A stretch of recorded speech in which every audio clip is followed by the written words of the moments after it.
Hello there, Art 1 students.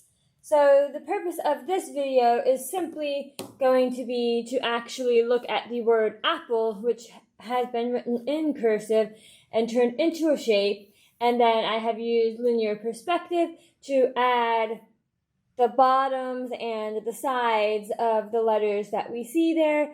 So this video is actually going to show you the shading on the depth portion of that word using a color transition. So I'm going to be starting with one color and then moving along to other colors as I work on the shading portion of that particular area. So I'm going to start with my red, since it is crab apple, so I do want to make sure that some of my colors, especially most of my colors, actually match the sort of theme there, which is why I've outlined the depth in a green. And then I'm going to start in on that side here, still using a gradual value transition.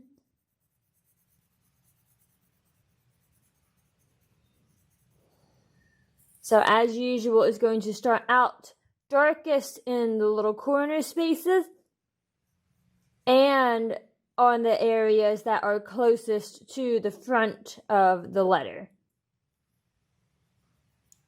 And just as we've been doing all along, I am going to build up that value in layers. I'm not going to just kind of go at it all at once.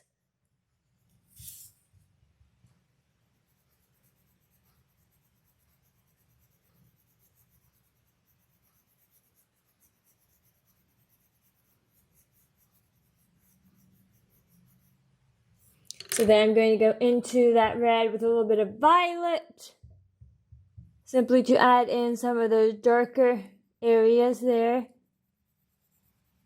Once again, mostly in the corners and along the edge of the front. Now, using a violet in this section is also going to help me move into my next color, actually. So as you are working with color shifts, you want to think about the way that the colors work together from one letter to the next. You do not want that color shift to just be completely random, unless you are just doing each letter a different color like I did on the moon example. If you want your colors to look like they flow from one to the next, you want to think about the order in which you use those colors. So then I would go over that with just a little bit more red to make sure the red, once again, is the predominant color. Still keeping that value scale there. And then I would move into my next section, starting with the red to have some continuity. But I'm going to use mostly my violet.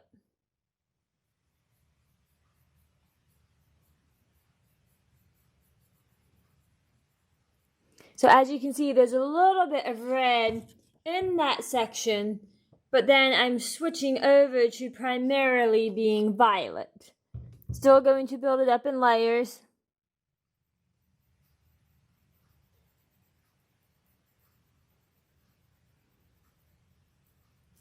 Maybe put just a smidge more red in the corner area. Because once again, each color that we use, each layer that we add, will help our value transitions and our color transitions be smoother. So the next section, I'm just going to go ahead and start with my violet or my purple. Still get a nice transition from dark to light, even though it is a pretty small space. And then I'm going to go into the darker areas with some blue this time.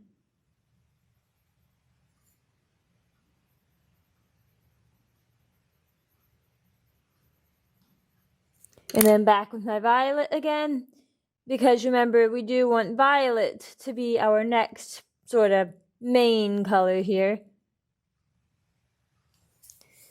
And then I'm going to move into the next shape, which is sort of the side of this part. Once again, I'm going to use primarily violet, mostly because that top shape is so small that you don't see a lot of the violet. And then I'm going to go into the corner spaces with some blue to darken up some of those areas. And then when I get to this next one, well, actually, let's put a little red up here in this one as well. Just a smidge. So it's even slower transitioning. And then when I get to this next one, I may still start with a little bit of violet. But notice that my value is going to be a lot lighter because I don't want violet to be the predominant color now.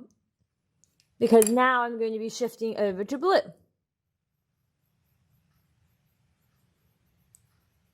Still working nice and slow, building up in layers, using my value scales. Starting darkest in the corners and closest to the front of the letters. And then getting lighter and lighter as I move back in space toward the back of that depth area.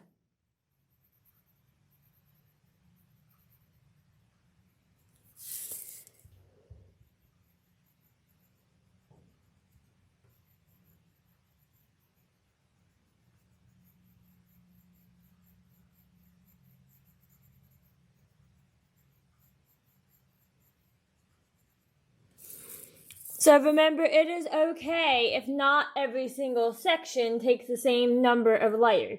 You may have more layers on some and less layers on others, and that's perfectly fine. So now I'm going to move into this next section, starting with my blue. And I'm going to have a value scale going down at first, simply because of the position there with the P. And out of this corner,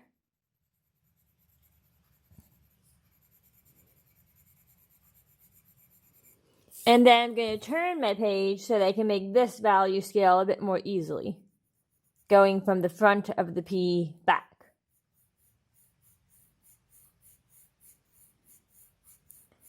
Pressing down less and less, of course, as I move towards the back of that shape.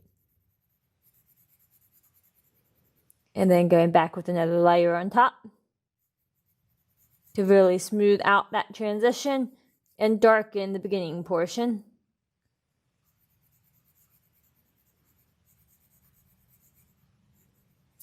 Now in this particular corner, I might still use a little bit of purple just to tie it in with the previous one. But then I'm going to move down and use some green on this bottom portion to add a little more layers and depth there, by darkening, once again, closest to the letter and in those corners. And then I'm going to treat this part very much the same way, because it is essentially the same part of the P. So we do want to make sure this and this kind of match. So I'm going to start in with my blue again, get lighter and lighter as I move back. But then I'll go in with my green instead of the purple. Moving into the inside of the P, I'm going to start once again with my blue, turning my page.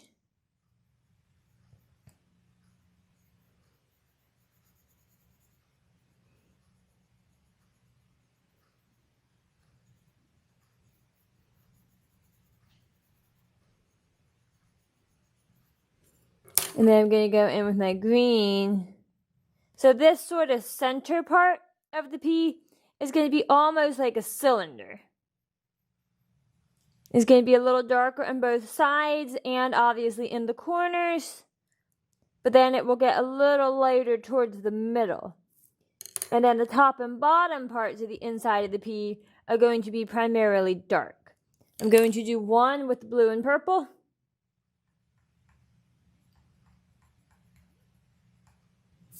And then I'm going to do the bottom one with blue and green. Once again, it's going to be primarily dark, since it is a very interior part of the P there. And then some green.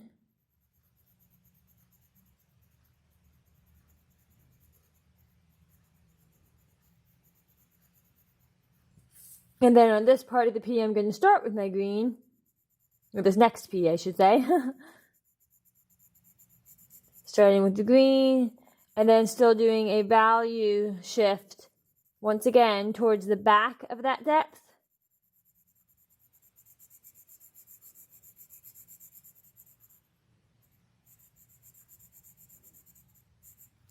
Building up another layer.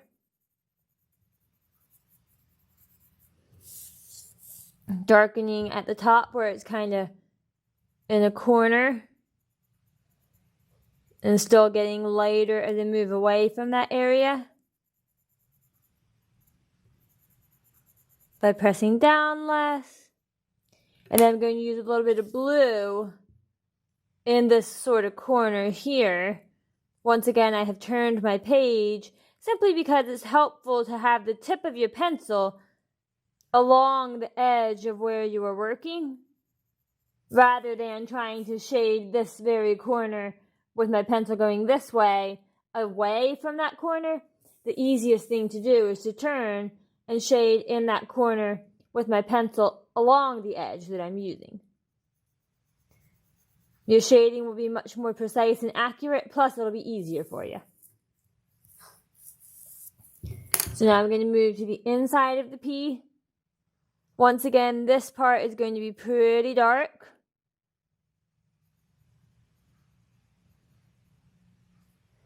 This part is also going to be pretty dark.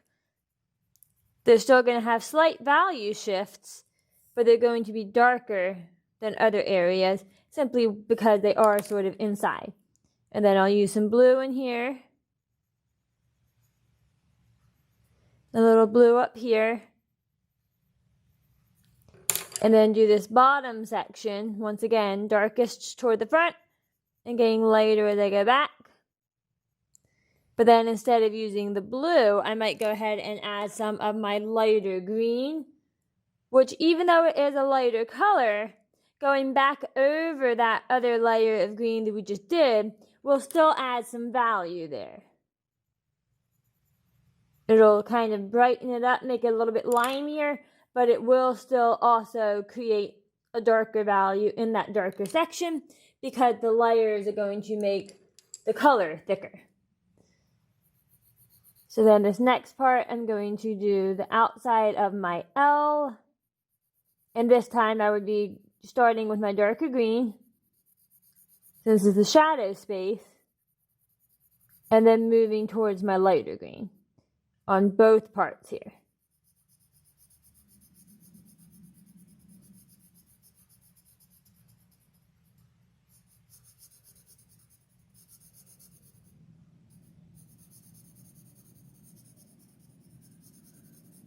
So once again, it's going to be a value transition from dark to light, from the front of the letter, going back along that depth until it fades back to white or close to white at the very back edge of where it recedes to the vanishing point.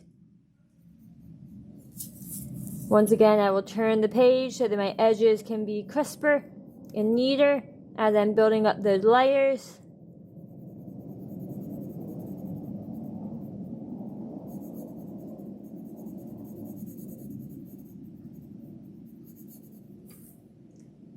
So notice I have still not used my limey green yet because the darker green is going to be very important that I make the value transition happen with it so that when I put the limier green on top, I can focus more on having that brighten it up rather than add too much value.